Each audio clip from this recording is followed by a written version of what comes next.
ഗുരുബാബയോളം ഗുരുബാബ മാത്രം. ആത്മീയതയുടെ തീരാശത്രുവത്രേ പരിധിയിലധികമായ സുഖജീവിതവും ആഡംബരങ്ങളും. Hinduism 135 episode. വാടാനപ്പള്ളിയിൽ Gurubaba 1993 വാടകയ്ക്ക് സ്ഥാപിച്ച ആശ്രമം 1995 നിർത്തിയ ശേഷം തിരുവനന്തപുരത്ത് 2.5 കൊല്ലം വസിച്ചത് മുൻ മന്ത്രി ശിവൻകുട്ടിയുടെ സയൻസ് മാഷും കോർപ്പറേഷൻ ദീർഘകാല കൗൺസിലറുമായിരുന്ന അശോക് കുമാറിനോടൊപ്പമാണ്.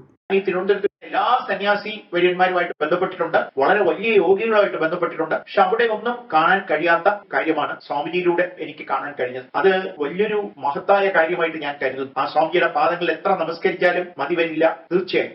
അശോക് കുമാർ സ്വാമി എന്ന് പറഞ്ഞത് ഗുരുബാബയെയാണ്. 2.5 കൊല്ലം ഒന്നിച്ചു വസിച്ചതിനിടെ ഗുരുബാബയെ ഏറ്റവും അധികം അടുത്തറിഞ്ഞ അശോക് കുമാർ അനുപമ ആത്മീയ ശ്രേഷ്ഠനാണ് ഗുരുബാബയെന്ന് തിരിച്ചറിഞ്ഞിരിക്കെ മാർക്സിസ്റ്റ് പാർട്ടിയുടെ ദേശാഭിമാനി പത്രം ഗുരുബാബയെ ആൾദൈവമെന്ന് നിരന്തരം പഴിച്ചത് അജ്ഞത മൂലമാണെന്ന് ഇവിടെ തെളിയുന്നു. അശോക് കുമാറിന്റെ ഭാര്യയും ISRO ഓഫീസറുമായിരുന്ന കോമുവിനെ കേട്ടാലും. വളരെയധികം സന്യാസിമാരുമായിട്ട് ഞാനും അടുത്ത് ഇടപഴകിയിട്ടുമുണ്ട്. പക്ഷെ അതിൽ നിന്നെല്ലാം വ്യത്യസ്തനായ ഒരു സന്യാസി വര്യനാണ് സ്വാമിജി. അന്നത്തെ ദിവസം സന്യാസിമാർക്ക് ഒരുക്കുന്ന രീതിയിൽ വളരെ നല്ല രീതിയിൽ ഒരു മുറി ഒരുക്കി വച്ചിരുന്നു. അതൊന്നും അല്ലാതെ കൊണ്ടുവന്ന ഒരു ഷീറ്റ് വിരിച്ച് തുടങ്ങുന്ന ആ അനുഭവം തൊട്ട് ഞങ്ങൾക്ക് വളരെ അതിശയമാണ് സ്വാമിജിയുടെ കാര്യത്തിൽ ഉണ്ടായിട്ടുള്ളത്. പിന്നീട് ഓരോ കാര്യങ്ങളും എല്ലാ സന്യാസിമാരിൽ നിന്നും തികച്ചും വിഭിന്നമായിട്ടുള്ള ഒരു വ്യക്തിത്വമാണ് സ്വാമിജിയിൽ എടുത്തു പറയാതിരിക്കാൻ കഴിയും. കോമു സ്വാമിജി എന്ന് പറഞ്ഞത് ഗുരുബാബയെയാണ്.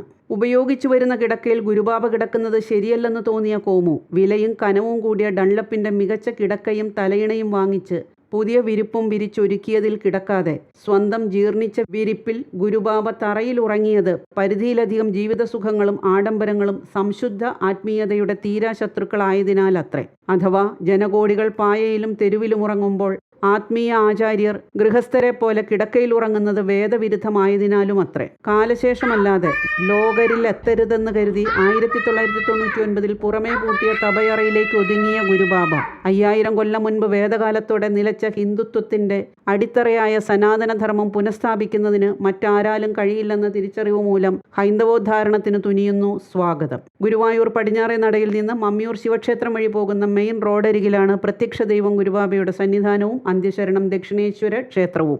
നന്ദി, നമസ്കാരം. കൂടുതലറിയാൻ സന്ധ്യയ്ക്ക് 6 മണി മുതൽ രാത്രി 10 മണി വരെ വിളിക്കാം. 9495510111.